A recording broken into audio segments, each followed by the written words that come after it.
बोलो गणपति महाराज की जय। वरूथनी एकादशी व्रत कथा। युधिष्ठिर बोले, हे भगवान, मैं आपको नमस्कार करता हूँ। वैशाख मास के कृष्ण पक्ष की एकादशी का क्या नाम है, उसकी क्या कथा है, आप विस्तार पूर्वक मुझसे कहिए।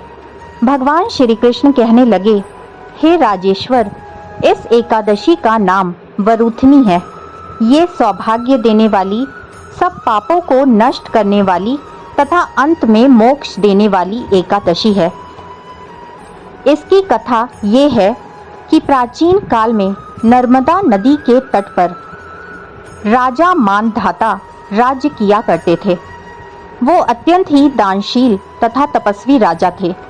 एक दिन जब वो जंगल में तपस्या कर रहे थे, तभी ना जाने कहां से एक जंगली भालू आया और राजा का पैर चबाने लगा। राजा पूर्ववत अपनी तपस्या में लीन रहा।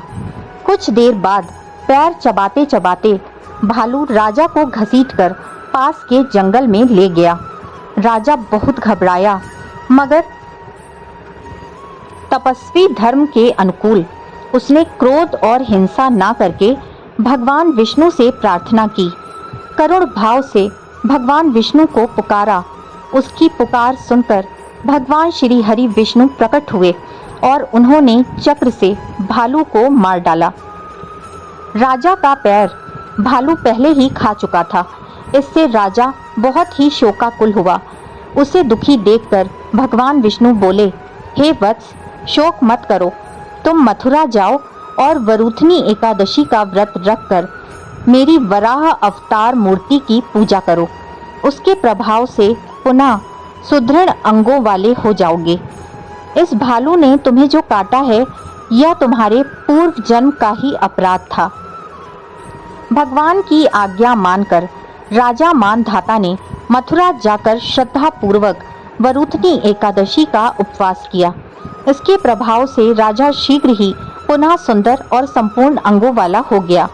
इसी एकादशी के प्रभाव से राजा मानधाता स्वर्ग को गए थे। जो भी व्यक्ति भय से पीड़ित है, उसे वरूथनी एकादशी का व्रत रखकर भगवान विष्णु का स्मरण करना चाहिए।